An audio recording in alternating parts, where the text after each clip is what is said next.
measuring and achieving performance. I told you I'm not going to talk to you about an income statement and a balance sheet and your aging, AR and all of that kind of thing. You can get that stuff easy. Somebody else, actually, you should have somebody else do that for you, right? Here's what I want you to know. The most important thing that you can measure, every single one of you in this room, how many of you have at least one customer? Raise your hand if you got at least one customer. Then every single person that raised their hand, this applies to you.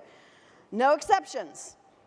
No exceptions, and that is this. The biggest thing for you to take responsibility to measure is the level of customer elation that you have. The level of customer elation that you have. And that's the key. That is the real key, right? The key is, are your customers happy? And you need to know what they're happy about and start doing that more, start doing bigger, start doing it better. And then you need to find out what they're not happy about. And you need to look at how you can change that if you can. You can't change everything. But if you can constantly change and elevate the things they like, they love you more and more and more. I mean, people understand. I mean, look, I know people would like to come to this conference for $97. Right? I mean, honestly, I know that. I can't do that and do it at this quality level. Right? And there's some things that I feel tied to. I don't want you sitting in rows where you got everything on your lap and you're taking notes. I don't want you at a table. I want flowers at my table. I want you to have an open bar. I want you to have beautiful treats and a nice, fabulous lunch tomorrow. Am I wrong? Right? So here's the thing you've got to know. Now, here's the key. The key is you've got to keep educating yourself. You've got to keep educating yourself. And the way to do that is to ask the hard questions. Keeping your head in the sand isn't going to do it. And here's the thing. The best way you can grow your business is to ask these fundamental 4 questions. Everybody take this picture. Everybody take this picture. You ought to have this. I tell my own managing directors, it's painful sometimes to read evaluations, and I read every single one of them. It's the reason why my February event, my platinum event, is a half a day longer. It's the reason why the PJ's party tonight is a half an hour longer. Half an hour longer tonight. It's the reason why I got a wine sponsor. I went to work on that because people asked me for it. I want to know, I promise you that every time you come, there's going to be something reimagined and something better. Every single, the program guides.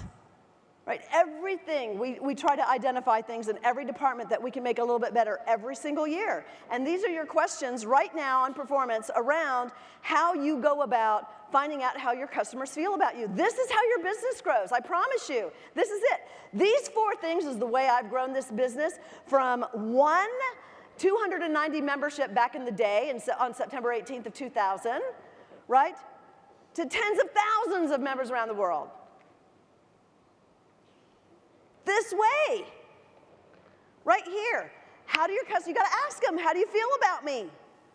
You got to be ready for that. And if they're not happy, you have to know that. You can't keep your head in the sand. Now, ladies, can I just tell you, we can be a little bit more pleasant about how we give feedback sometimes, all right? There's a way to give it back so that it's even that much more received. You know, when people get really nasty about things, I just go forget it. It's toxic, right? There's a way to do that. And I give feedback all the time. I gave feedback not too long ago to American Airlines, and I did it kindly. I did it kindly, right? How do they rate your product or service? You need to ask them on a scale of 1 to 5, or you could use 1 to 10. It doesn't matter. You could say 1 to 3 for all I care. But you got to ask the question so that you know. Oh, you rated me a 2 on a scale of 1 to 3. What could have made it a 3? What would have hit it out of the park for you? That's data. That's your transformational opportunity. How rich is that yumminess? You don't have to guess. You give them exactly what they want. So much cheaper and so much faster. Right? You got to ask them, do they value the overall experience? And then you you dig in. What was it? Because you want to continue to do the things you're doing really great. You want to identify the problem areas so that they don't see it again. You want to see where the opportunities are of new things that they say that they want that you don't do right now. And there you grow. You never have to have like this major, huge plan. This is your strategic plan for the future. It's plenty for right now. Right? And finally, will they purchase from you again? And if they do, say, well, interesting, you would? Well, do you know other people that might be dealing with the same kind of issue or problem that would benefit from this again? Because if they're going to purchase from you again, they are what you call right? A raving fan. They are ecstatic about you. You should be building on that. It's easier to grow that way. It's the way I grew my corporate sponsorships. I got American Express all, in love with me and everything, and then I just said, who do you know?